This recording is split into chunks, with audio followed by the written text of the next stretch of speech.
Hey everyone, I'm so glad you're here. Please like and subscribe to the channel to give me more motivation to tell more interesting stories. Now let's begin. You trudge up the front walk of your brand new home, the key to your kingdom jingling in your hand like a medal of honor. The porch creaks a little when you step on it, but that only makes it feel more real. You glance at the garden bed you planted yourself last weekend, tomatoes, basil, and a stubborn little rosemary bush that refuses to grow straight. This house isn't fancy, but it's yours, bought with years of tight budgeting, skipped vacations, and enough meal-prepped chicken and rice to feed a battalion. You open the door, and the familiar scent of fresh paint and lemon cleaner hits you. It's a comforting smell, your smell. The walls are still a bit bare, the couch is from a clearance sale, and the sunroom chairs squeak when you sit, but you've never felt richer. This is what independence tastes like: quiet, soft light through windows, and the ability to decide what brand of cereal to buy without anyone else's opinion. You light a candle in the kitchen, a small ritual marking the end of your workday. You're a senior marketing executive at Meridian Marketing, and you've clawed your way up from intern to corner desk. You've learned how to pitch to CEOs, balance 6 projects at once, and somehow still find time for monthly potlucks with your coworkers. Your fridge is organized, your laundry is folded, your bills are paid on time. You even know your mailman's name, Harold. Lovely guy, loves bird watching. This house nestled in the quiet Oak Ridge suburb was a deliberate choice: tree-lined streets, walking distance to a park, decent Thai takeout around the corner. You didn't need a huge place. 3 bedrooms, 1 for you, 1 for a home office, and 1 for occasional guests. You called the 3rd one your someday room. Someday maybe you'd adopt, or maybe it would be a reading library with floor-to-ceiling bookshelves. For now, it was just extra, a symbol of how far you'd come. Historically, single women purchasing homes in the U.S. make up about 17% of home buyers, according to the National Association of Realtors. You always liked that stat. It made you feel like part of a secret club, independent women building equity and boundaries one mortgage payment at a time. The irony. That room, that sanctuary you carved from years of 12-hour workdays, would soon become the beginning of your unraveling. But not yet.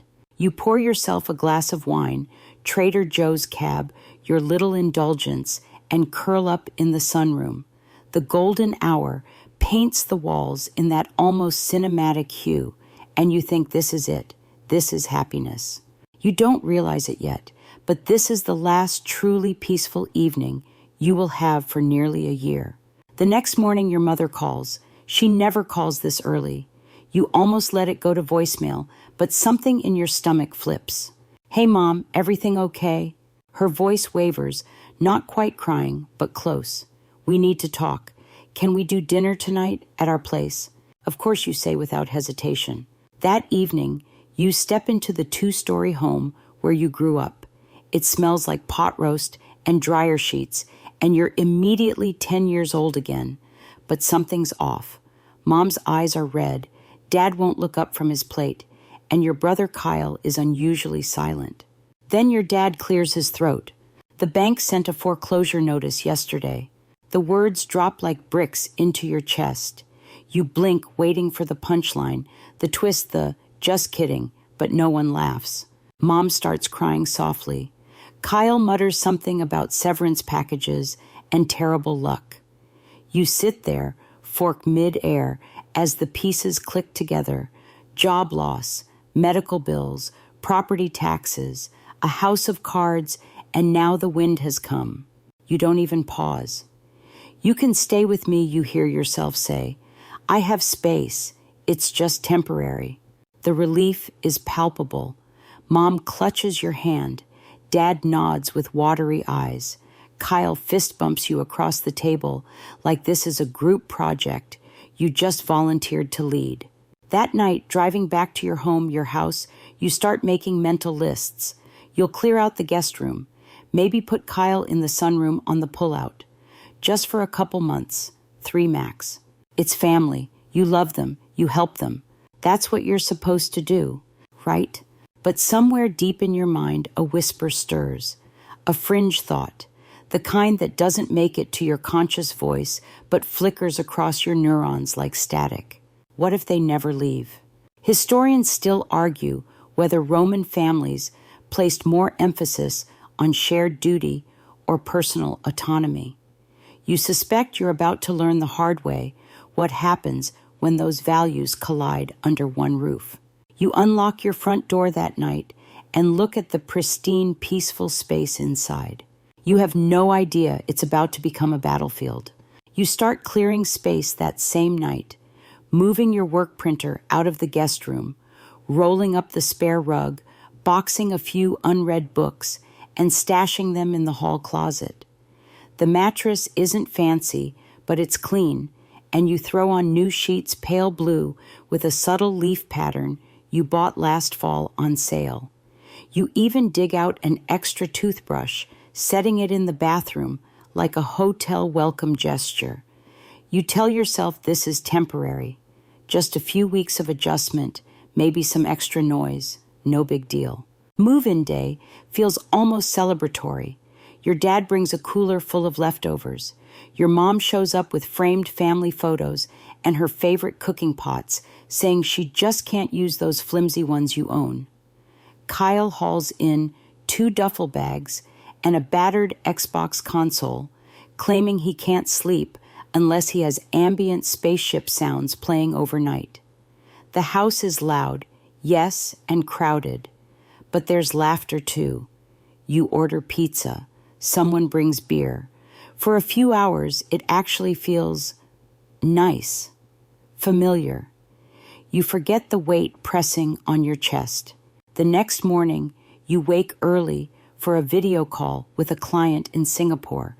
You sneak downstairs, quietly stepping over Kyle's limbs, splayed across the sofa like he's fainted in a Greek tragedy. The kitchen is already active. Your mom hums as she preps a full breakfast, scrambled eggs, bacon, fresh fruit. You need protein to think, she says, sliding a plate toward you. By the time the call starts, the house is awake. You plug in your noise-canceling headphones, but you can still hear the buzz of the blender and the echo of the TV. You apologize to the client for the background noise. She laughs sympathetic. Family visiting. You nod, but your stomach clenches. 1 week in, and your grocery list has doubled. Organic yogurt, specialty tea, name brand cereal you haven't eaten since college. You joke about it to your friend Jessica over lunch. My pantry looks like an influencer's haul video. She raises an eyebrow. Did they chip in for any of that? You shrug. Not yet, but they will. Kyle's applying like crazy. Jessica doesn't comment. She's known you long enough to let silence do the talking. Historically, the concept of the nuclear family is relatively modern post-World War II, really. Before that, multi-generational households were common. You try to remind yourself of that as you wait 30 minutes for the shower because your dad likes to play classical music on full blast while he shaves.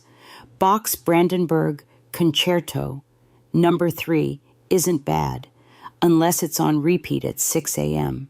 Weeks pass. Kyle lands an interview, then another.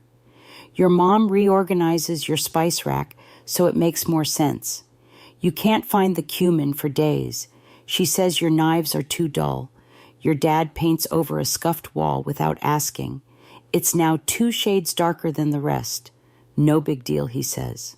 You walk into your home office one Thursday and find Kyle's gaming chair parked at your desk, headset dangling. Wi-Fi's better in here. He shrugs, and the sunroom couch kills my back. You want to scream. Instead, you tell yourself it's just temporary. Remember how Cleopatra used crocodile dung as sunscreen?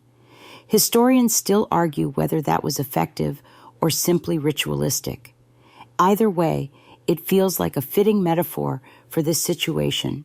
Some things that seem protective end up stinking to high heaven. You try to reclaim a piece of your life by going for walks after work. Just around the block, headphones in, pretending the sidewalk is a treadmill and your neighbor's hedges are Central Park. You come home to find Rachel Kyle's girlfriend sitting on your couch, scrolling through your Netflix account. "Hey," she says casually, "hope you don't mind I used your shampoo. Mine ran out." You laugh, a brittle sound even to your own ears. "Of course not," you say. That night, you lie in bed staring at the ceiling, hearing Kyle's game chatter through the wall, your mom's voice through the vent, your dad's deep cough echoing from the bathroom. You whisper to yourself, "This is fine." But it's not, and you know it. A month in your utility bill jumps by nearly 40%. You start keeping receipts, quietly tracking grocery totals. You buy an extra fridge shelf organizer and label it Heather's. It disappears the next day. Your leftover pad thai, gone. Your almond milk, replaced with whole. You're lactose intolerant. When you bring it up, your mom frowns. You don't like sharing anymore. It's not that you say carefully. It's just that I had it labeled. "Honey," she interrupts, hand on heart. "We're family. We don't label things." Your brother walks in with a 6-pack of craft beer and drops it on the counter. "What are we arguing about now?" "Nothing," you say. Because arguing won't change anything, and no one listens anyway. One night, around 11 p.m., you come home from a late client dinner and your parking space is taken, Kyle's friend's car. You park 2 blocks away and carry your work bag through the dark. Your heel catches in a crack and you stumble, skinning your knee. When you walk in, no one notices. You go upstairs, bleeding slightly, and look at yourself in the mirror. The reflection is tired, not just physically, soul deep, a kind of tired that no amount of sleep fixes. You start fantasizing about silence the way people dream of winning the lottery. Just one full day without someone touching your things, moving your chair, borrowing your clothes, asking what's for dinner. 4. You consider a hotel for a weekend, but the rates are ridiculous. Instead, you close your bedroom door and stack books against it. You know it won't stop anything, but it makes you feel slightly less transparent. That's when it hits you. You're a ghost in your own house. And nobody even noticed when you disappeared. You try to reset things because that's what you do.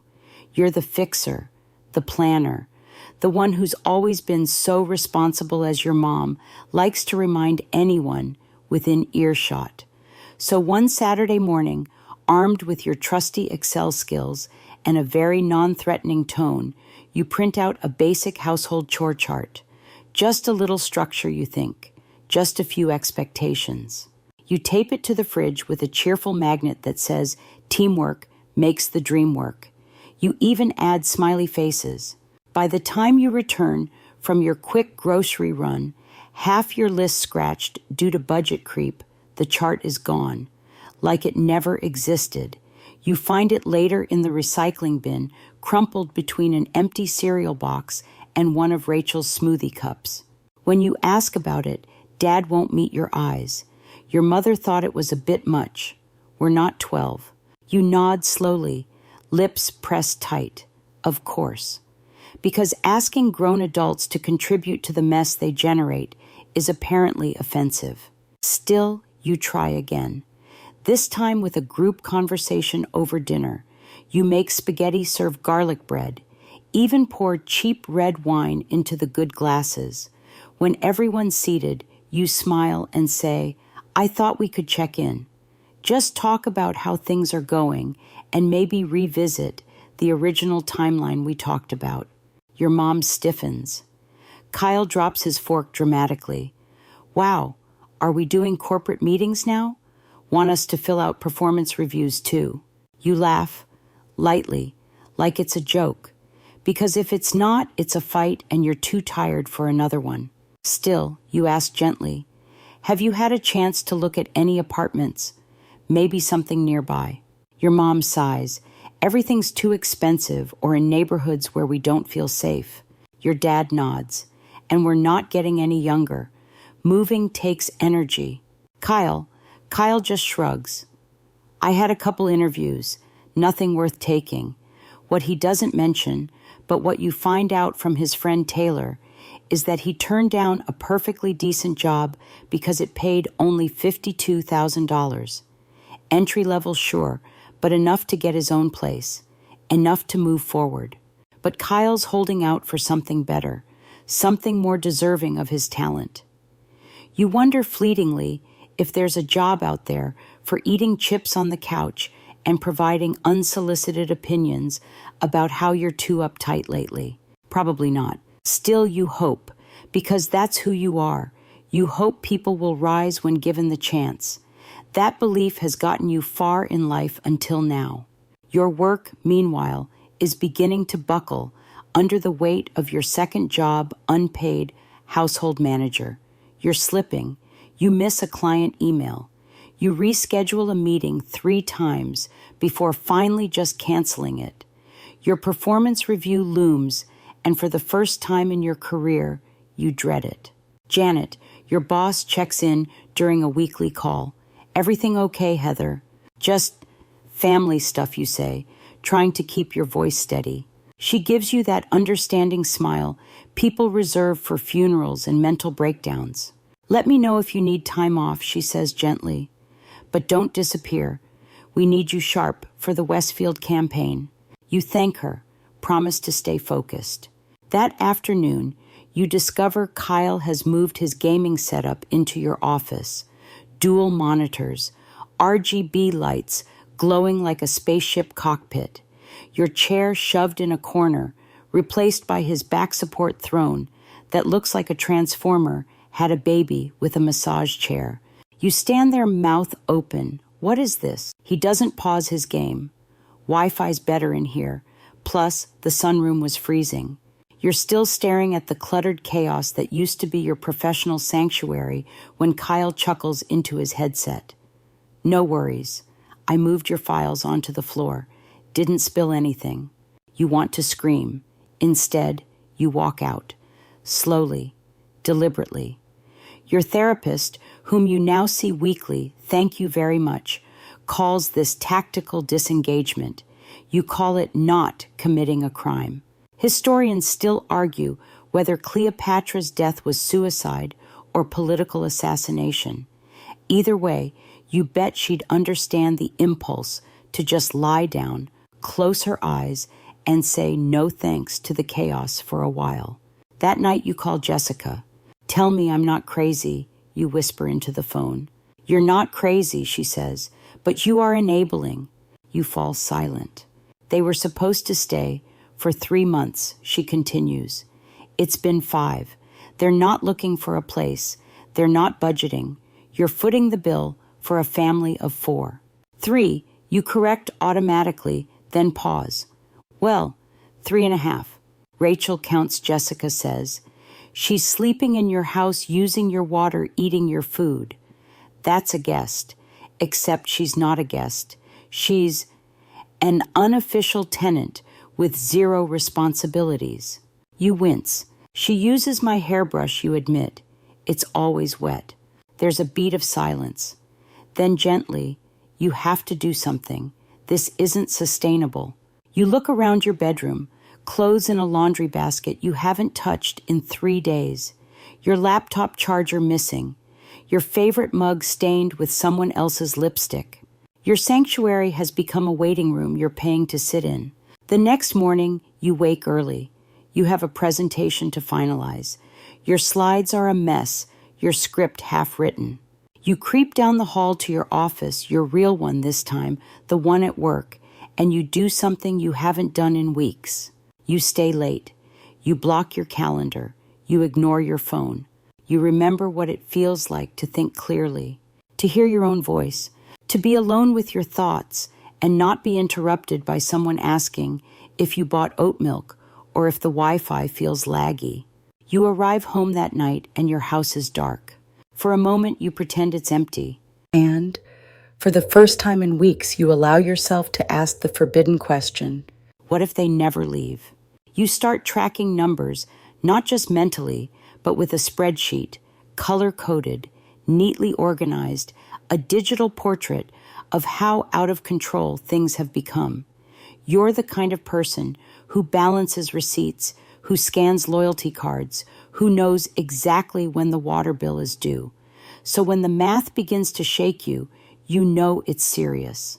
Utilities have gone from manageable to monstrous.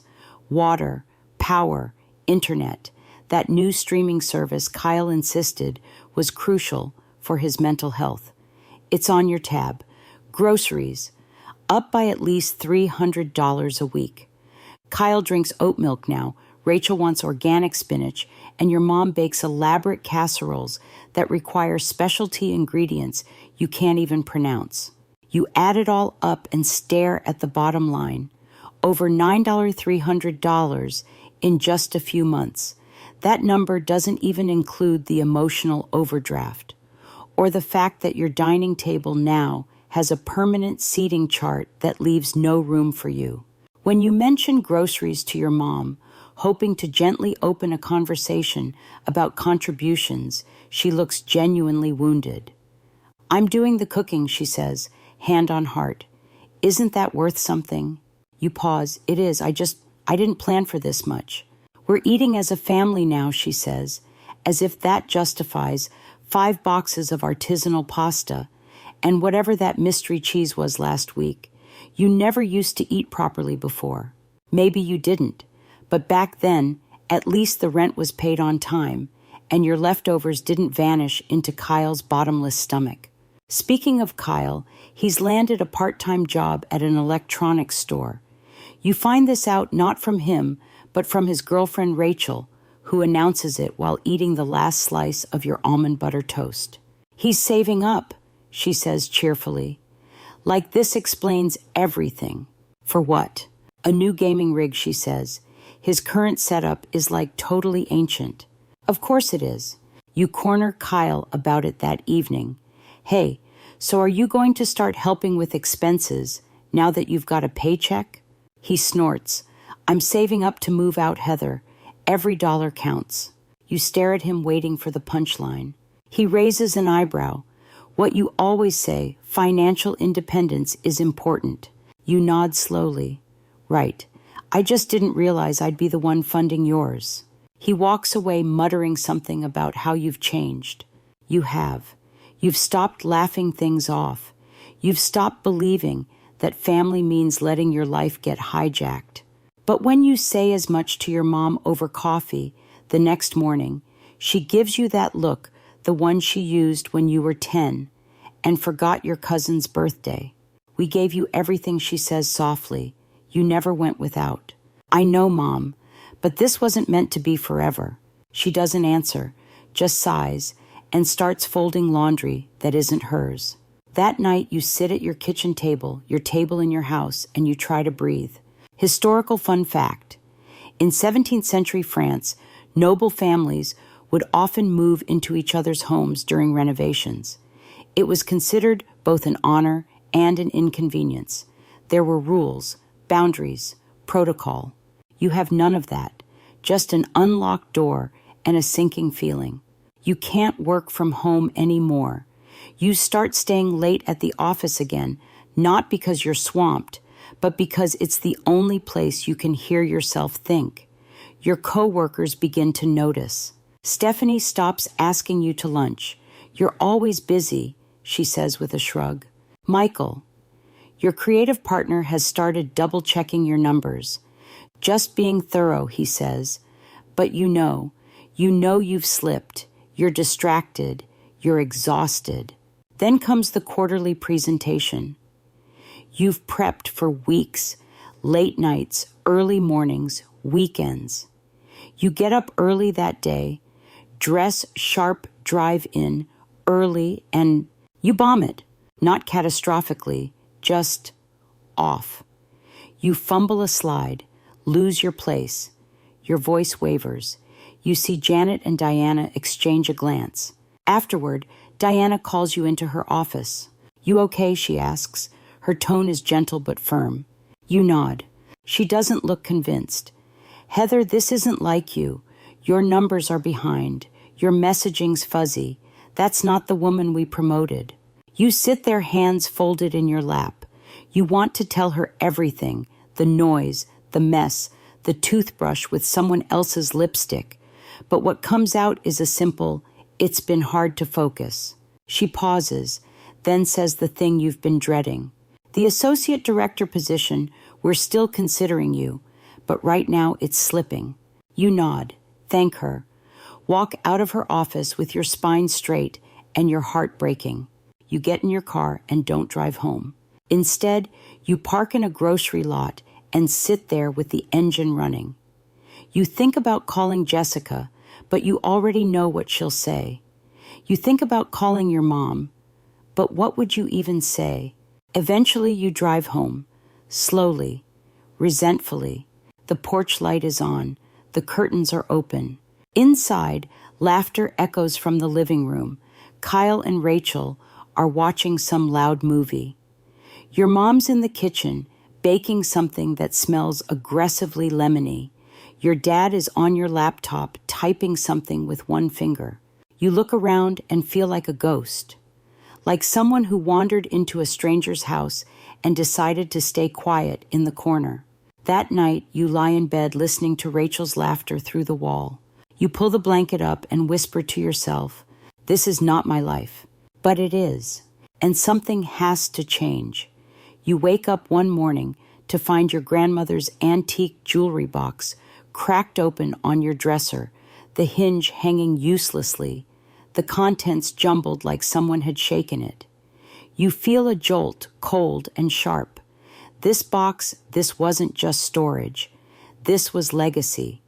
Your grandmother's pearls, the brooch she wore every Christmas, the tiny emerald studs you saved for job interviews. You kept it closed. Always. Now it's wide open. You check the pieces, heart pounding. A pair of earrings is missing delicate gold hoops your grandmother gave you when you got your first job out of college. You search the room, then the bathroom, then downstairs. Nothing. When you confront your mom, you expect a little concern, a little apology. Instead, she waves it off like you've pointed out a dusty baseboard. "I needed somewhere to keep my medication samples," she says. That thing was just sitting there. "And the hinge must have already been loose," she says, without even looking up from the cutting board. "Besides, it's just a box." "And the earrings?" She pauses, then shrugs. "Rachel might have borrowed them. She had a job interview. Girls share things." You're frozen in the doorway, words forming, but not quite leaving your mouth. Something in you, something old and tired and cracked like that jewelry box, finally shifts. This isn't forgetfulness. It's not just the noise or the mess or the overdue rent. This is a complete disregard for your boundaries, your space, your autonomy.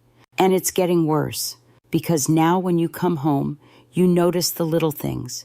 Your bedroom door is open again, even though you're sure you closed it that morning. A piece of your mail is left on the kitchen counter, torn open, someone's handwriting scrawled across the envelope.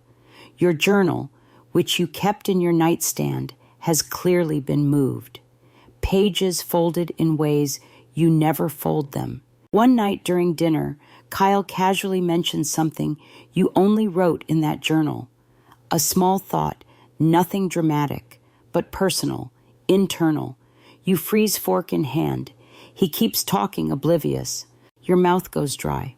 They're reading it. You start locking your room. You start hiding your laptop. You keep important documents in your car. You feel like a tenant under surveillance, a landlord whose tenants think they own the place. A few days later, your laptop charger disappears. You tear the house apart before finding it shoved under the couch next to a crumpled takeout bag. No explanation, no apology. Kyle says it must have been Rachel. Rachel says she hasn't seen it. Your mom says it's just a charger, Heather. But it's not. It's another line crossed, one of 100. Historians still debate whether the fall of the Roman Empire was due to internal corruption or external invasion. You're starting to think it was both, and right now, you're Rome. The worst moment comes on a Tuesday. You've had a long day, meetings stacked on meetings, a migraine. Your boss is still watching your every move. All you want is 1 hour, just one, to soak in a hot bath. You fill the tub, light a candle, pour yourself a glass of wine. You finally relax. For 10, maybe 15 minutes, it's quiet, warm, peaceful. Then the bathroom door bursts open. Kyle walks in, electric razor in hand, earbuds in, oblivious. Need to clean up for date night, he says, stepping over your towel without looking. Kyle, you shout, water sloshing over the tub's edge as you scramble for the towel. Get out. He rolls his eyes like you're the one causing a scene. Okay, chill. He leaves the door wide open. You sit there clutching a towel, shivering, despite the warm water shaking, not from cold, but from anger, rage even. Downstairs, you hear him complain to Rachel. She freaked out just because I walked in. Like I haven't seen her in a towel before. We're siblings, not strangers. Later that night, you try to talk about it at dinner, calmly, like an adult. I just need privacy, you say. We're all adults living under one roof. That means certain boundaries. What follows isn't a discussion. It's a family tribunal. You've become so selfish, Kyle says, mouth full of rice. Like what happened to you? Rachel nods along like she's known you longer than 3 months. Your dad says nothing. But it's your mother who delivers the final blow. If you don't like living with family, she says coldly, slicing her meat with mechanical precision, you can leave. You sit there stunned, staring. This is your house, your mortgage, your name on the deed, your bills, your sacrifices. And somehow you've become the intruder, the villain. Your eyes sting, your throat tightens. But you don't argue. You stand up slowly, push your chair in, walk to the front door. Outside the air is cool, sharp. You sit in your car, recline the seat, let yourself cry for the first time in weeks. You fall asleep there. When you wake up to the soft glow of sunrise, something inside you has shifted, something decisive. You whisper it to the morning light. This ends now. You don't walk back into the house after that night in your car. Not with the same spirit, at least. You enter the front door the next morning with practiced composure, like a soldier returning to occupied territory. The walls feel closer, the air thicker. The smell of coffee, once comforting, now signals tension and the tightening of your chest. Your family is already up. Your mom hums while flipping pancakes. Your dad reads the paper, underlining something with intense focus he probably won't remember later. Kyle is nowhere to be seen. Rachel's cosmetic bag, however, sits proudly on the counter like a neon post-it note, reminding you of how little control you have in your own home. You pour yourself a glass of water, eyes scanning the kitchen, taking mental notes of what's missing, your almond milk, your breakfast protein bars, and somehow all your spoons. You say nothing, not yet. Instead, you head to work early, parking yourself at your desk long before the first meeting, and open a blank spreadsheet. You start categorizing everything: dates, costs, disruptions, the grocery bills, the internet plan upgrade, the missed work meetings, the mental health therapy costs. Your family support tab has over 40 entries before lunchtime. Then you call Melanie. Melanie is your financial advisor, calm, smart, practical. She's been with you since you bought the house, cheering when you got the mortgage approved, cautioning when you nearly bought that sectional couch that cost more than your car. You explain the situation. She doesn't flinch. Over $9,000 in 8 months. That's significant, she says. You've essentially subsidized an entire household. You feel your shoulders unclench. Finally, someone who sees it. You have every legal right to ask them to leave, she says, already recommending a real estate attorney named Sandra. You book the appointment for that afternoon. Sandra's office smells like lemon polish and litigation. Her shelves are lined with real estate law books and a few tasteful plants. She reads through your documents, nods, then leans back in her chair. It's your house, she says plainly. You're the sole owner. That means you can issue a formal 30-day notice to vacate. What if they don't? Then you proceed with formal eviction. Courts tend to be sympathetic when documentation supports the burden placed on the property owner, especially when that owner is also family. She gives you a folder with sample letters. You don't open it right away, because even though your brain understands this, your heart is still catching up. You drive home late, make no eye contact, and spend the evening packing. Not their stuff, yours. You rent a storage unit the next day and begin quietly moving irreplaceable things out: your diplomas, old journals, your grandmother's quilt, family photos. You don't want them to go missing, not again. During work hours, while the house is empty, you sneak out loads, boxed memories, sentimental keepsakes, your good china. Jessica helps. She brings coffee wraps, fragile items, says nothing except, "You're doing the right thing." You believe her. Mostly. Later that week, you tour an apartment. It's small but clean. Secure building, quiet neighborhood, key card access. No roommates, no guests, just you. How soon can I move in? You ask the agent. Paperwork tomorrow. Keys by Saturday, she replies. It's more than you wanted to spend, but peace has a price, and suddenly it feels like a bargain. You sign the lease, arrange deliveries, transfer mail. By Friday, you're technically moved out of your own home. Historians still argue whether the Trojan horse was a real tactic or mythological embellishment. Either way, it worked. You feel like you're hiding inside your own wooden shell, preparing for the siege to end. Dr. Pamela, your therapist listens carefully as you explain your plan.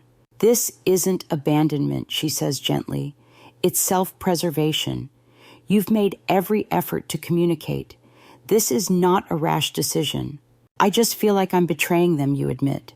Then let me ask you this, she says. Are they betraying you? The silence in the room answers for you. You spend your final night in the house like a visitor. You sleep with your car keys under your pillow, your laptop bag, zipped shoes by the door. You don't even change into pajamas. You don't sleep. At 7 a.m., you brew coffee, sit at the kitchen table and wait. They come downstairs slowly. Kyle first, hoodie up, earbuds in. Rachel close behind. Your dad with his crossword, your mom in her robe. You ask them to sit.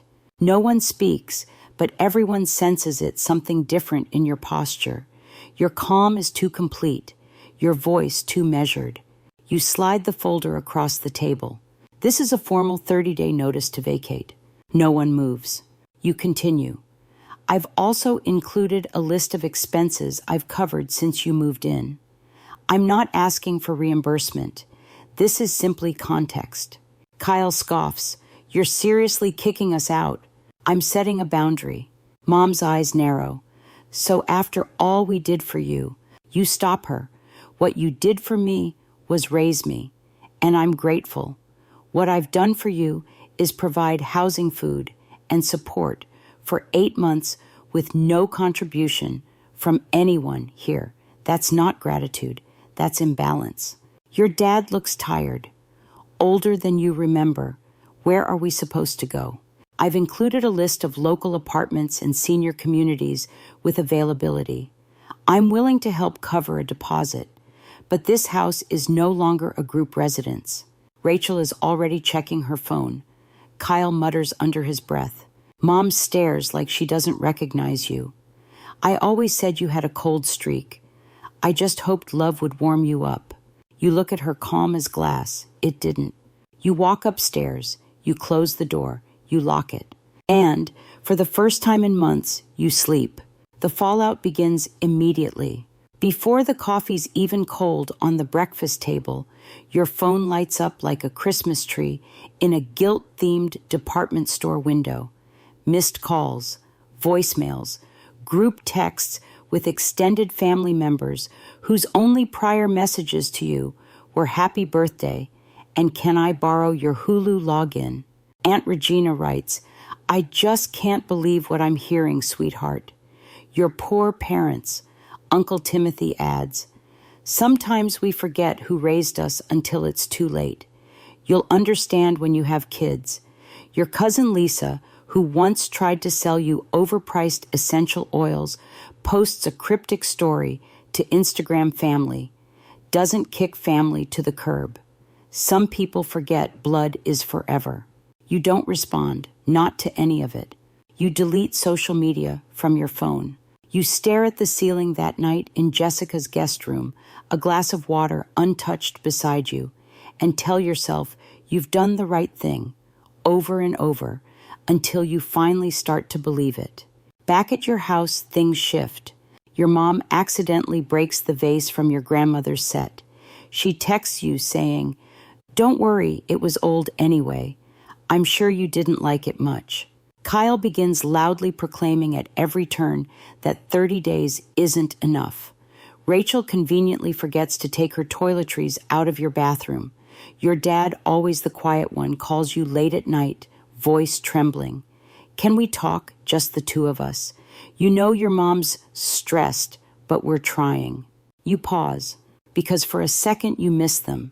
Not the chaos, but the Sunday dinners, the just checking in calls, the comfort of shared history. Then you remember your journal being read, your charger hidden, your tub burst into. So you take a deep breath and say, Dad, I'm listening, but I'm not changing the deadline. He doesn't argue, not directly. But the next day, Kyle suggests over dinner that maybe they just stay. He shrugs when he says it like it's no big deal. It's not like we're hurting anything, he says, stabbing his chicken aggressively. You smile. Not because it's funny, but because the decision's already made. Later that week, you install cameras, 2 in common areas only. Nothing covert. You even post a polite sign near the front door. This home is protected by video monitoring, for your safety and mine. Your mom reacts like you've painted a pentagram on the floor. This is a home, not a prison, she snaps. Then don't treat it like a playground. You reply, voice even. You follow your attorney's instructions to the letter. Certified mail copies of the notice. Digital time-stamped documentation of the house's condition. Photographs of every room. Jessica helps walking through with a checklist and the quiet precision of someone who's done this before, even though she hasn't. I feel like we're doing a police raid, she whispers. In a way we are, you murmur back. A raid on my sanity. Historians still debate whether the walls of Jericho fell because of divine intervention or the persistent frequency of sound waves. Either way, the result was the same. The walls came down. Your own walls are going back up, emotionally, mentally, structurally. You're rebuilding your life, one camera, one cardboard box, one closet at a time. The 30-day countdown becomes a strange blend of progress and denial. Your mom starts packing, but only small things. Teacups, doilies, her kitchen timers, as if choosing fragile objects first will slow the inevitable. Your dad books a tour at a nearby senior community. He tells you later that the rooms are small, but there's a garden. He doesn't look thrilled, but he looks resigned. Kyle starts going out more. You don't ask where. Rachel stops showing up altogether. Apparently, she's not interested in moving into a senior complex or a one-bedroom rental with Kyle and his game chair. The days roll on. Your storage unit is full now. Your apartment, your actual home, now feels peaceful, still smelling of fresh paint and lemon-scented furniture polish. You keep it minimal. A small sofa, a bookshelf, a lamp you've wanted for years but never bought because it felt like a luxury. Now you buy it because peace you've learned is not a luxury. It's a necessity. At work, your focus returns. Diana comments on it during a meeting. You seem lighter, she says, tapping her pencil against her notepad. I am, you reply. I let go of some weight. And just like that, the Westfield account soars. The client calls your pitch inspired. You get a handwritten thank you card. The kind clients don't send anymore. That night, you order dinner from your favorite Vietnamese place and eat on the couch, alone, content. No Rachel stealing your spring rolls. No Kyle asking why you watch boring shows. No mom critiquing the sodium content. Just you and the kind of silence that heals. 2 days before the move-out deadline, you visit the house for a final walkthrough. Boxes are stacked near the door. Your dad is upstairs folding towels. Your mom pretends not to see you when you enter. Kyle is gone. His stuff too. You nod. Progress. Your dad walks down the stairs slowly. He looks tired, but there's something else there too. Humility. We'll be out by noon on Saturday, he says. We arranged for a cleaning service. It'll be spotless. Thank you, you say softly. He hesitates. Heather, I didn't handle this the right way. I should have backed you up, should have helped you sooner. You nod again. No lecture, no guilt, just acknowledgement. I appreciate you saying that, you reply. Truly. He glances toward the kitchen where your mom has turned her back. She's struggling, he says. I know, but you also know this. It's not your job to fix her. Not anymore. Not at the cost of yourself. You leave quietly. The door clicks behind you. The house, your house, is nearly empty. And for the first time in months, it feels full of boundaries, of healing, of possibility. You drive home to your new home with the windows down, the wind tangling your hair, and the sun setting behind you like a curtain call. Moving day comes not with drama, but with silence, the kind that hums in your chest like a held breath. You arrive at your house just after noon. The driveway is empty. The blinds are drawn. For a second, you hesitate on the porch, keys in hand, unsure what you'll find when you turn that knob. You brace yourself. But when you step inside, the house is quiet, clean, airy in a way it hasn't felt in months. The furniture remains, but all the extras are gone. No Rachel's cosmetics on the sink. No Kyle's console blinking in the corner. No mom's Post-it notes with vague recipes stuck to cabinet doors. No dad's stack of crossword puzzles overflowing on your kitchen island. The space breathes again. You walk through, slowly checking every room. The guest room is bare except for the daybed. The sunroom is no longer stuffed with unfolded laundry. The living room rug has been vacuumed. The fridge wiped down. Your dad left you a handwritten note on the counter. We're out. I hope in time you can forgive us. Dad. You sit on a stool and reread it 3 times. Forgiveness. You're not there yet, but you're closer. The cleaning service shows up right on time. 2 women, quick and efficient, making light conversation as they mop and polish. One of them, noticing the mostly empty space, asks, "You just move in?" You almost laugh, something like that. Once they leave, you walk through again, alone now. You open windows, let the fresh air in. Then you sit on the floor of the living room legs, folded beneath you, and you cry not from sadness, but from relief. You cry because there's no one there to see it, no one to ask what's wrong, no one to twist the answer into guilt or confusion. Just you. And the walls you once feared were closing in, now wrapped around you like a hug. Historians still debate what actually caused the Library of Alexandria to burn Julius Caesar Muslim invaders or accidental fire. But in every version of the story, the loss was immeasurable and the rebuilding nearly impossible. And yet you think not every loss is the end. Some are just the middle. You spend the next few days restoring the house not to what it was, but to what it should have been. You paint, you rearrange, you change the locks. You bring in new curtains, a new sofa. You donate the old plates and buy ones that don't remind you of arguments over dinner. You install a bookshelf in the guest room and fill it with your favorite reads. You turn your old office, now reclaimed, into a place of clarity, a desk near the window, a chair that supports your back, a lamp that casts warm golden light on the pages of your planner. You even buy a plant, a stubborn, happy little pothos. You name it boundary. At work, something clicks back into place. Your quarterly review with Diana is glowing.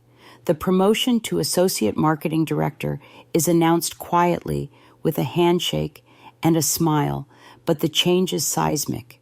Your team responds to your leadership with trust and ease. You delegate. You breathe. You build. Stephanie starts inviting you to lunch again. Michael forwards briefs without checking behind your back. You stop using sick days for emotional recovery.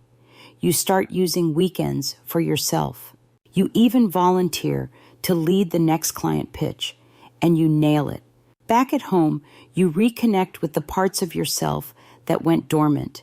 Your favorite podcast, your dusty camera, the hiking shoes at the back of your closet. You spend a Saturday morning at the farmer's market and realize halfway through that no one is texting you for milk, asking what time dinner is, or needing a ride. Jessica comes by for wine one Friday evening. You look different, she says, tilting her head. Freer, you reply. She smiles. I wasn't going to say it, but yeah. She helps you hang your favorite print, a watercolor of a girl standing in the rain with a red umbrella and no one around her above the fireplace. You've had it for years, but never hung it before. You didn't want to explain it. Now you don't need to, because your home finally reflects you again. Not a version of you molded by guilt or obligation. Just you. A few weeks later, Kyle texts Yao. It's short. Got a new place. If you ever want to grab coffee, let me know. You stare at the message for a while, then respond, coffee sounds good, because maybe this can be something new, not what it was, but something better. Your dad calls too, just to ask about your garden, the one you'd all but abandoned while the house was full. He tells you about his job at the hardware store, part-time, just enough to keep busy. Your mom joined a book club. She's still mad, he says, but she's reading again. That makes you smile.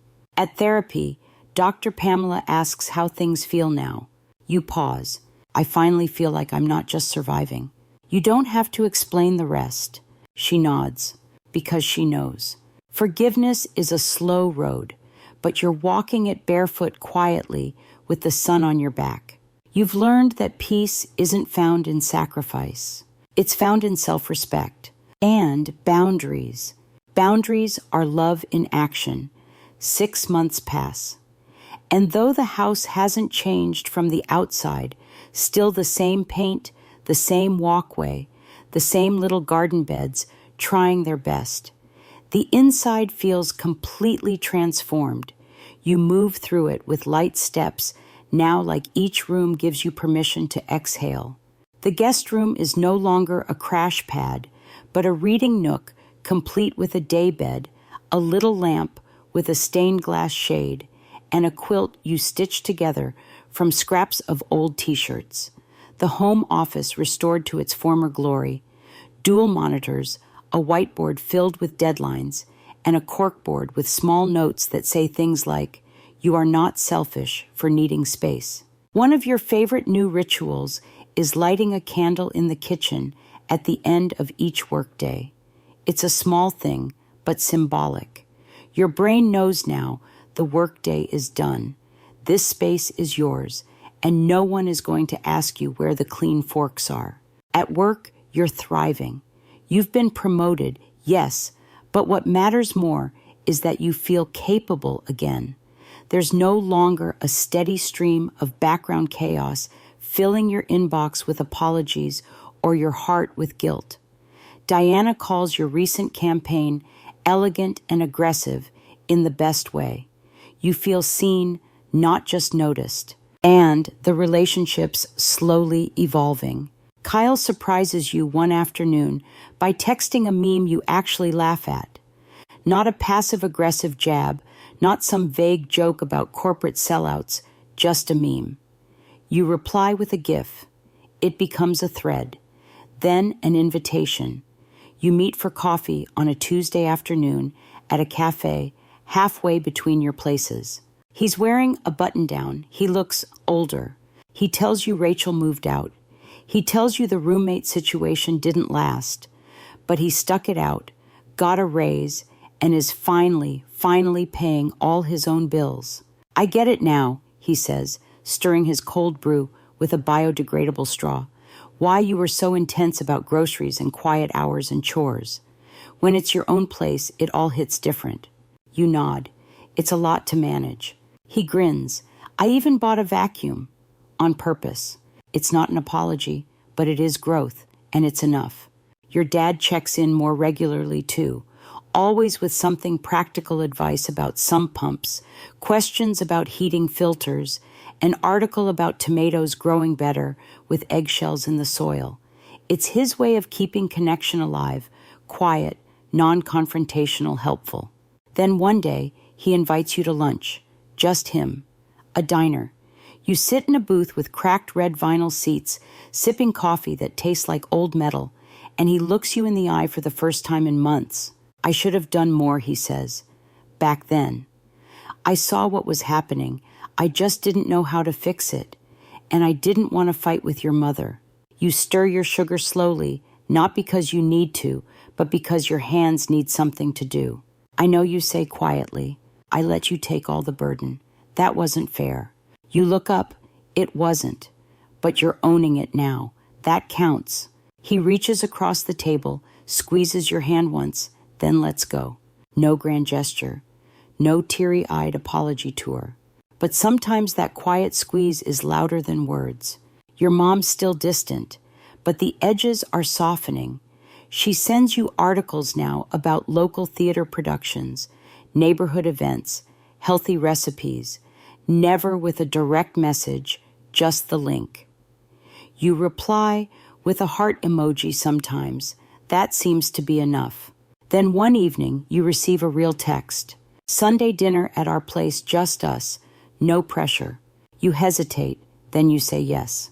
When you arrive, it's quiet. No extended family. No tension in the air. The table is set for 3. There's chicken pot pie, steamed green beans, and a store-bought dessert. You thank her. She shrugs. Didn't have the energy to bake. You laugh. That's okay. It's still good. The conversation stays light weather local news, a few stories from her book club. But when you say goodnight and head for the door, she says something that makes you pause. I didn't understand before, she says, but I'm starting to. You don't push for more. That sentence is already heavy with effort. You nod. Thanks for dinner. It's a beginning. And beginnings are enough. Back at home, you light your evening candle and sit on the couch with a book. No one interrupts. The dishwasher hums in the background. The pothos, plant you named Boundary, stretches gently toward the window. You water it without thinking, marveling at how well it's thriving.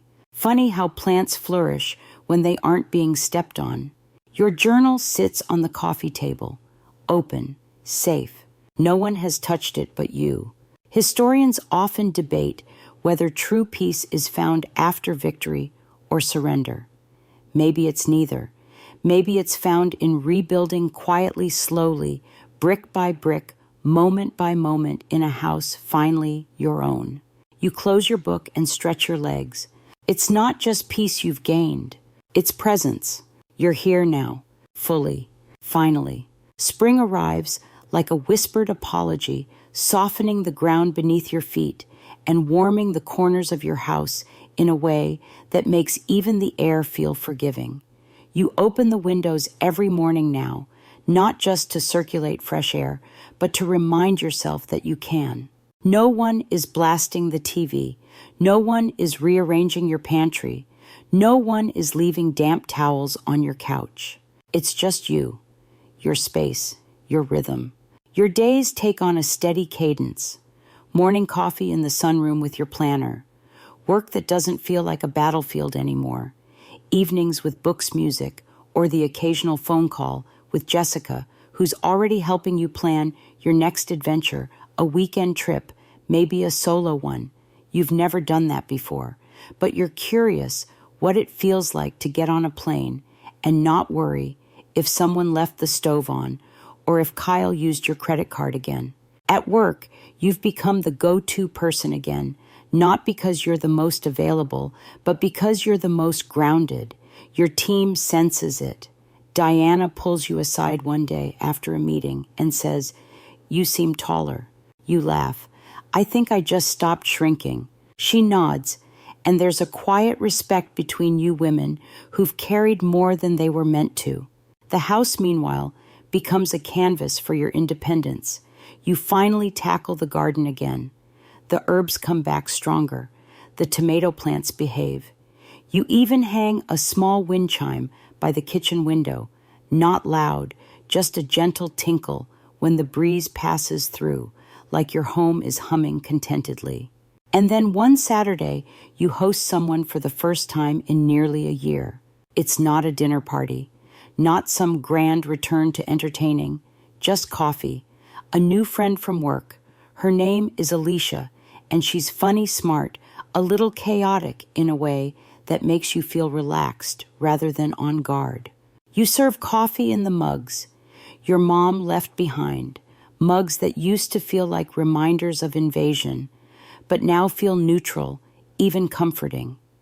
Because now everything in your house has passed through the fire and come out changed. You've made peace with the objects, the rooms, the echo. Your place feels like it's actually yours, Alicia says, admiring your wall art. You nod. It is. Later that evening, you reflect on how far you've come. You're not the same person who stood frozen in the kitchen while her brother declared his girlfriend would be moving in. You're not the same woman who slept in her car outside her own house. You're someone who made an impossible choice and survived it. Historians still debate what sparked the Renaissance. Was it the fall of Constantinople, the invention of the printing press, a shift in economic structures? Regardless of the cause, what followed was undeniable, a flourishing, a return to light, a rediscovery of self and creativity after darkness. You feel like you're having your own renaissance. That feeling deepens when you meet Ethan. It's not a fairy tale. It doesn't need to be.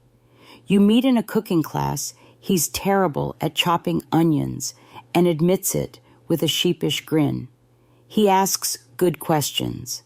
He listens. On your second date, he asks about your favorite place in your house. You pause. The sunroom, you say. It's where I learned how to breathe again. He doesn't laugh. He just nods like he understands. You take things slow. He never overstays, never assumes. He asks before touching anything on your shelves, which is charming and, more importantly, safe. You tell Jessica about him. He's like quiet space in human form, you say. She smiles. You need quiet space after everything. And you do. You need someone who doesn't think boundaries are walls. Someone who sees you and says, "You've worked hard for this piece. I won't disturb it." Your relationship with your family continues to thaw. Slowly, carefully. You visit your parents' apartment every other Sunday. Your mom still complains about her neighbors, the weather, the cable bill, but her tone is softer. Your dad talks more. They've started gardening too. Nothing ambitious, just succulents on the windowsill and a hanging fern they named Louise for reasons unknown.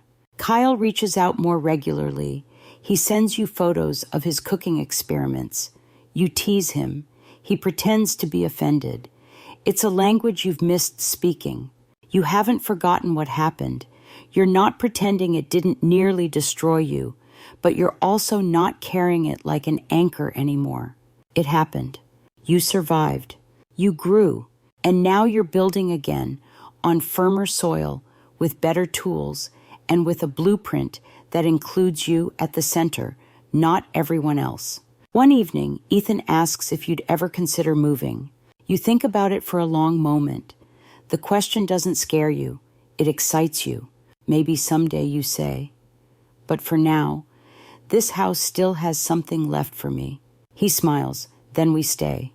You walk him to the porch, holding hands under the porch light. The wind moves through the wind chimes, gentle and full of memory. This is your house. This is your peace. This is your life. A year has passed since you slept in your car outside your own house. You don't mark the date on the calendar. You don't throw a party or buy yourself flowers, though, to be fair, you should. But you do wake up that morning with a strange sense of closure humming beneath your skin, like your body remembers, even if your mind didn't intend to. You make yourself pancakes, real ones, not frozen. You top them with strawberries and powdered sugar, sit in your sunny kitchen with the window cracked and eat them slowly. No one interrupts you. No one critiques your toppings or uses up the hot water before you shower. You've created a world that's yours again, carefully, deliberately, like sculpting a statue out of a block of resentment. And somehow from all that heaviness, you've carved something graceful. The family is different now, too. Not fixed, but functional. Like a mosaic pieced together from the shards of what exploded. Nothing looks like it used to, but the new shape still holds meaning. You talk to your dad weekly. He's taken up woodworking and sends you photos of lopsided shelves and handmade coasters. Sometimes he just wants to talk about the garden. Sometimes he says things like, "Your mom misses you," in that quiet, careful way he has. Kyle invites you over to see his new apartment. It's small, clean, and shockingly well decorated. There's no Rachel. He doesn't say her name. You don't ask. Instead, you sit on his couch, sip cheap wine, and talk about your childhood. About old movies. About how weird it is to be adults now. Really adults, not just people pretending, with rent and groceries. He says, "I still don't understand how you held it together." You laugh. "I didn't. I just finally stopped holding everyone else." That moment, that admission, is another kind of healing. Your mom reaches out more cautiously. You think of her like a stray cat learning to trust again. She sends you recipes. She invites you to small things, library sales, garden expos. You accept when you have the energy, and when you don't, you say no. She doesn't guilt you anymore. That's a miracle in itself. Historians still debate what created Stonehenge. Aliens, acoustics, a celestial calendar. There are theories, but no consensus. You sometimes feel that way about your own boundaries, built from mystery held together by invisible willpower, but there they stand, solid, undeniable. Your relationship with Ethan deepens gently. He's respectful of your space and your past. He never pokes at the trauma. He doesn't try to fix anything. He just sits beside you in silence when you need it, or makes you laugh until your stomach aches when you don't. You tell him about that night in the car, how broken you felt, how ashamed you were, how close you came to giving up. He doesn't offer pity. He says, "I'm glad you didn't." You're glad too. One afternoon while watering the garden, you notice something unexpected, a single wildflower blooming between two stepping stones. You didn't plant it. It just appeared, thriving in a crack, surviving in a place that once felt hostile. You take a photo and text it to Jessica. She replies like you. You save the image. Set it as your phone background. Later that week, your boss calls you into her office again. Diana is rarely sentimental, but she's firm and fair, and always a few steps ahead. "I want you to start mentoring junior staff," she says. "You've got something they need." You blink. "What's that?" "Clarity," she says, "and compassion." You nod. I'd like that. You begin mentoring a new hire, a nervous young woman named Rachel. Not that Rachel, just a coincidence though, the name gives you pause at first. This Rachel is driven, but overwhelmed. You see in her the version of yourself that tried to do it all alone. You tell her what no one told you early enough. You can't pour from an empty cup. She laughs awkwardly. But what if everyone's thirsty? You smile. That's the trick. You help best when you're full yourself. That night back in your reading nook, you reflect on how far you've come. There are still hard days. Boundaries are not magic spells. But the difference is that now you hold the wand. You decide who gets close, who gets access, who gets to stay. You're no longer the person who gives everything because she thinks she owes the world her breath. Now you give what you choose to give. And that's more than enough. It's a Friday evening when you finally walk into a room and realize it's quiet, not just because others are absent, but because your mind is too. Not spinning, not anticipating the next shoe to drop, not bracing for a knock at your door or a passive-aggressive sigh from across the dinner table. Just quiet. You sit on your couch and let the silence wrap around you like a well-worn hoodie. No interruptions. No one asking where the vacuum is. No subtle invasions of your space disguised as familial closeness. You exhale. And the house exhales with you. That's when you realize you've spent the better part of a year not just healing, but learning to trust yourself again. Your judgment, your instincts, your right to say no. You remember the first night after they left, how strange the house felt. Too quiet, too still, like you were squatting in your own space. But now the quiet feels earned, sacred even. And sacred things, as you've learned, don't need to be justified. Ethan drops by later that evening, bringing dinner in paper containers and a bottle of wine you'd once mentioned in passing. You both eat on the patio under soft string lights. You strung up last month, one of those domestic gestures you never allowed yourself before. Too frivolous, too settled. Now they feel like boundaries written in twinkle lights. Ethan asks if you've thought about taking a trip. Where would you go, he says, if you could disappear for a week? You don't have to think hard. Somewhere with water, a cabin, a lake, a hammock, and no Wi-Fi. He smiles. Let's plan it. You blink, together. If you want, he says without pressure. I like quiet places, and I like them more when you're there. You say yes, not because you need a vacation from life, but because for the first time, life feels like something you want to bring someone into without fear of it being taken over. Historians still argue whether the Great Wall of China was built more for defense or for unification. Both purposes shaped it. Both legacies remain. Your boundaries are like that, born from self-defense, sustained through connection. The next day, you attend a community event at the local rec center, a panel about financial independence for women in their 30s. It's something you wouldn't have dared to attend a year ago, not when the idea of independence felt like a luxury you couldn't afford. Now you listen, take notes, and even ask a question. After the event, a woman approaches you, younger, nervous. She says, "You asked about setting boundaries with parents. That's my life right now." You nod slow and warm. It's hard. "I feel awful," she says, "like I'm ungrateful." You smile. "Want to know the thing that helped me most." She leans in. "Boundaries aren't punishments," you say. They're directions for how to love someone without losing yourself. Her eyes fill with quiet recognition. She whispers, "Thank you." And you realize your story is no longer just yours. It's become a compass for someone else. Proof that you can reclaim space, redefine love, and still have a family, even if it looks different than it used to. Later that week, your dad texts you a photo of his garden. It's not impressive, a single tomato still green, but he's proud. You send him a picture of your own tomatoes, two bright red, plump little gems. He replies, "You always did grow faster than me." Kyle calls you on a random Wednesday. "I paid off my credit card," he says, triumphant. You laugh. "Welcome to the club." He hesitates. "I'm thinking of moving to a new apartment.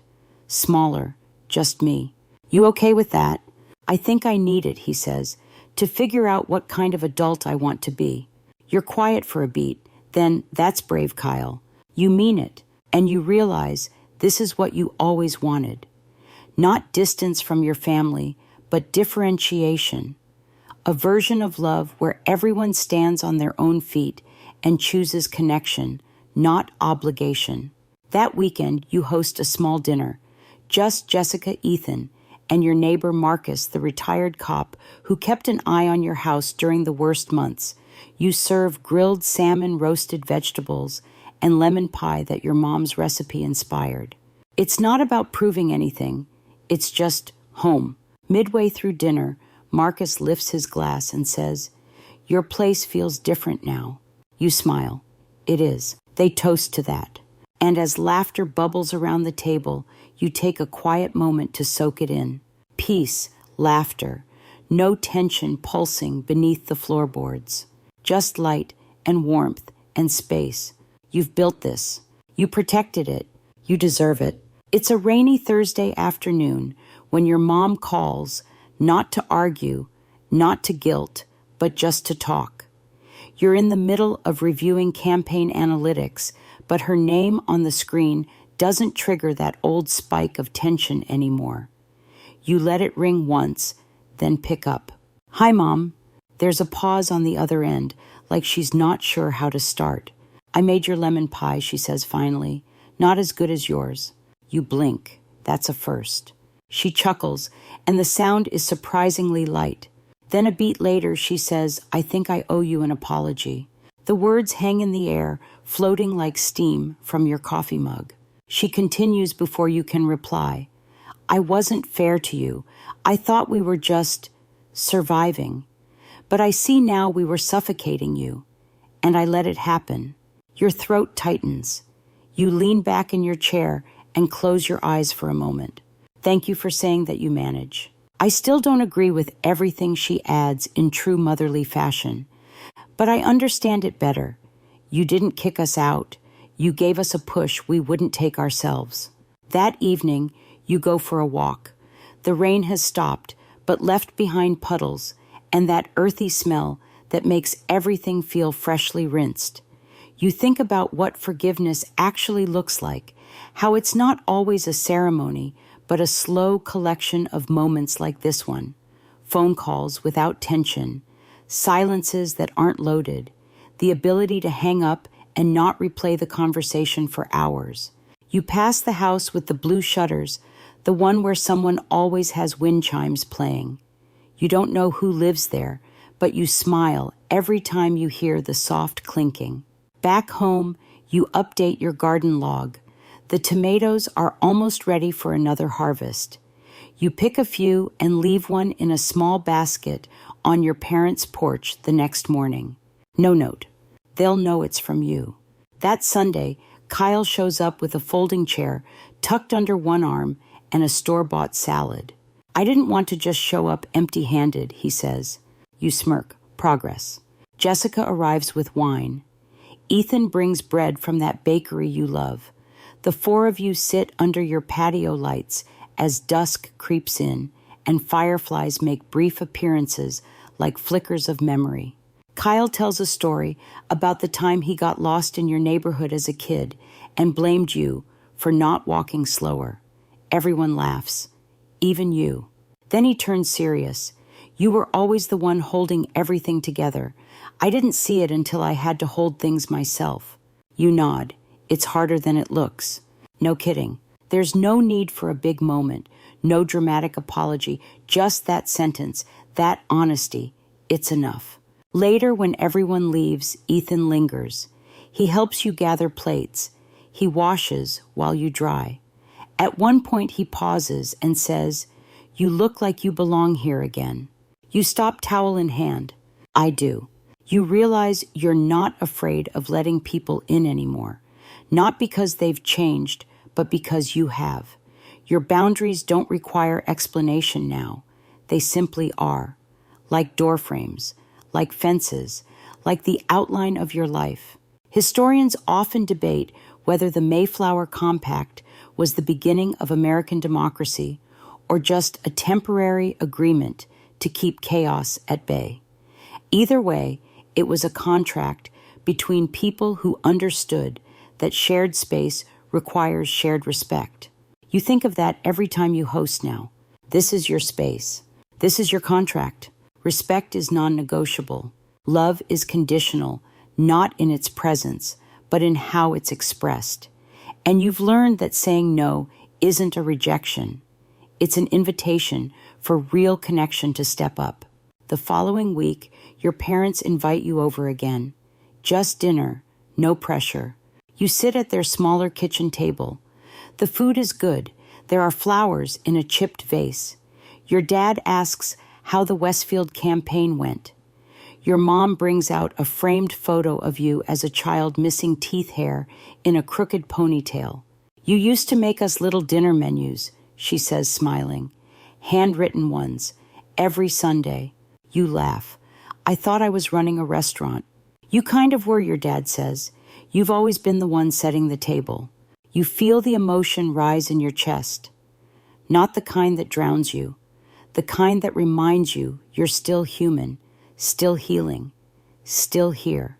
On your drive home, you take the long way through the neighborhood, past the houses with warm lights and lawn chairs and barbecue smoke curling from backyards. You pass your old school, the park where Kyle once broke his arm climbing the monkey bars, the library that used to be your escape. When you pull into your driveway, your porch light flicks on automatically. You unlock the door.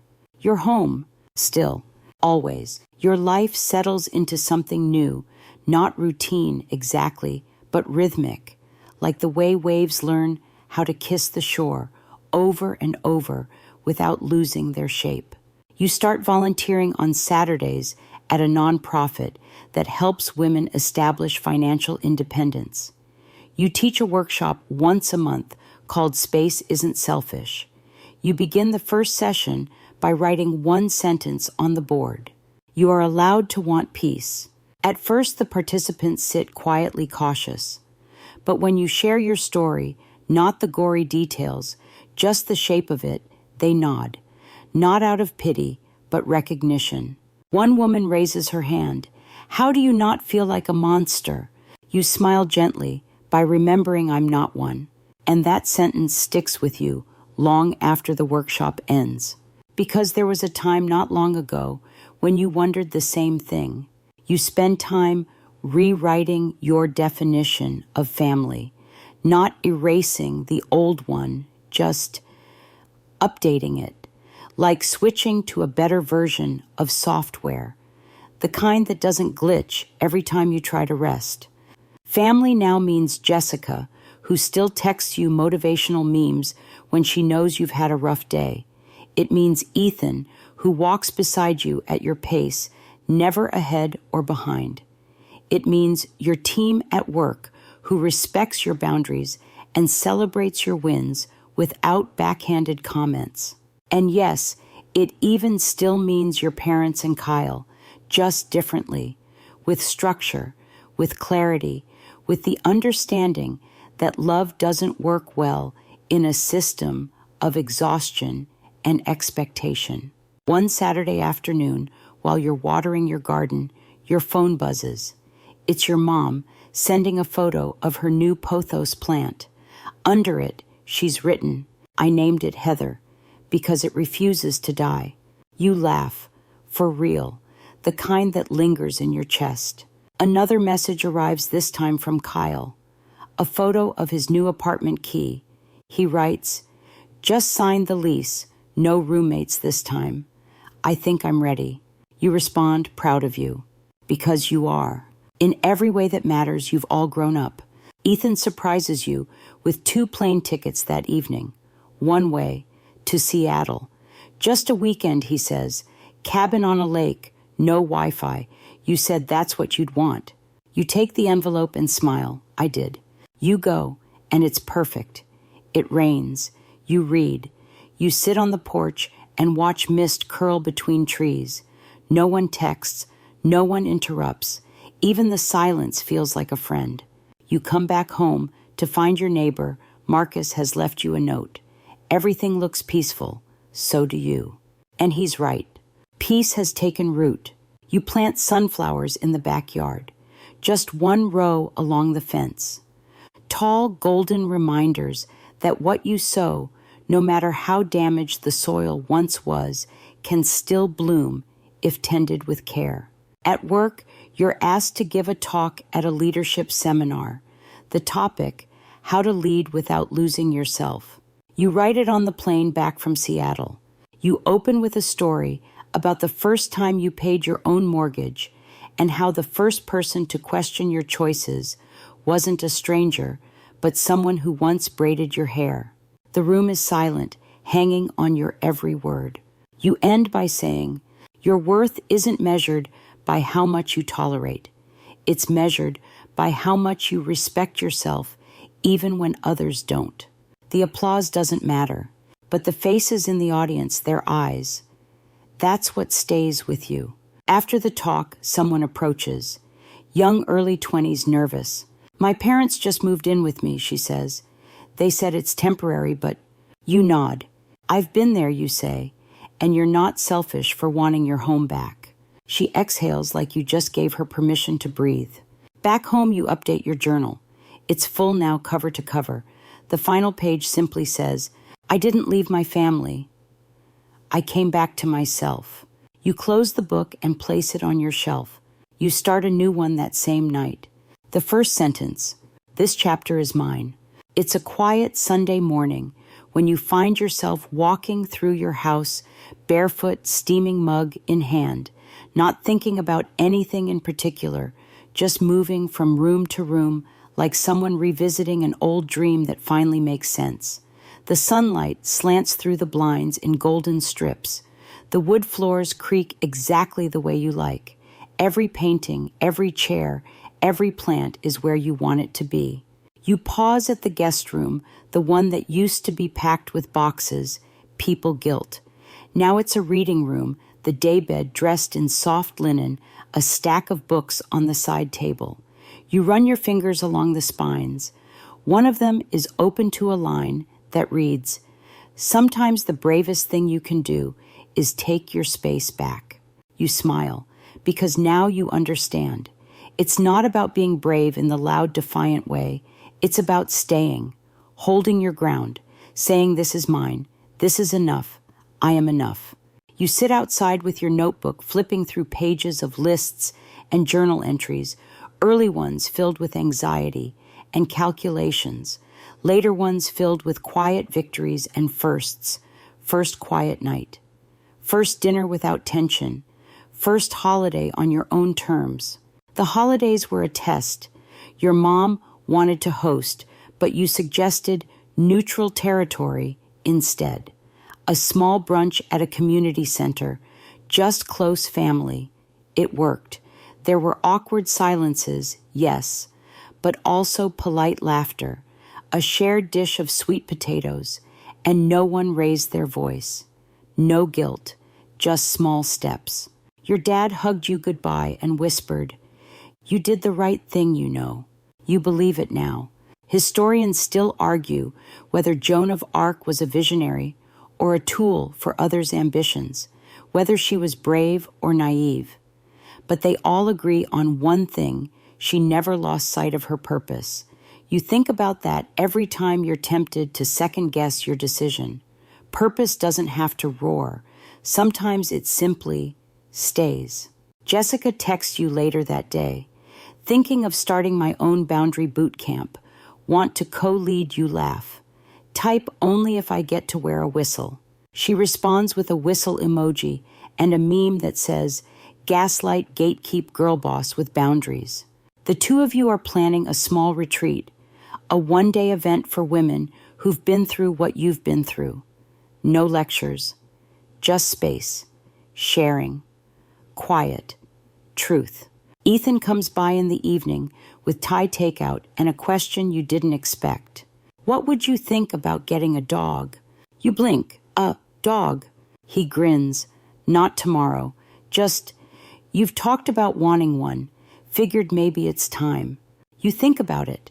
About a leash hanging by the door, water bowls in the kitchen, morning walks, and muddy paw prints, and unconditional joy. I'd like that you say. You're not afraid of adding any more, not when you've learned how to keep subtraction on the table too. Later that night, you sit under your string lights with a blanket on your lap and a warm breeze rolling through the yard. Your tomatoes are thriving. Your basil refuses to quit. The wind chimes tinkle softly, and for the first time in forever, you don't brace for the sound of someone calling your name with a need attached to it. You're here, fully. This house is not just where you live. It's where you return to yourself. And now that you're home, you know you'll never lose it again. Because your peace is not in the walls. It's in your choices. And you finally know how to protect them. As the light fades from the sky and the stars settle into their places above your roof, you move through your home one last time tonight. You dim the lights, fluff the pillows, turn down the bed. Each small act, once a chore, now feels like a gift to yourself, evidence that this space is yours and yours alone. The silence is not empty. It's full of memory of growth of everything you've reclaimed. You stand at your kitchen sink, sipping the last of your tea, and let the quiet wrap around your shoulders like a soft shawl. There's no pressure anymore, no crowding, no tiptoeing around anyone's moods or messes, just breath, stillness, and you. You think about everything that had to unravel for this peace to take shape. The strain, the sacrifice, the courage. But more than anything, the moment you decided to stop shrinking for others. That was the real turning point. Tomorrow will bring whatever it brings, work deadlines, grocery lists, a possible visit to the animal shelter. But tonight is yours, your sanctuary, your steady breath in a quiet room, the calm that comes not from perfection, but from protection. And as you slip between clean sheets, windows, cracked wind chimes whispering outside, you carry with you one truth that no one can take away. You didn't lose your family. You found yourself. And that's where your real home was all along,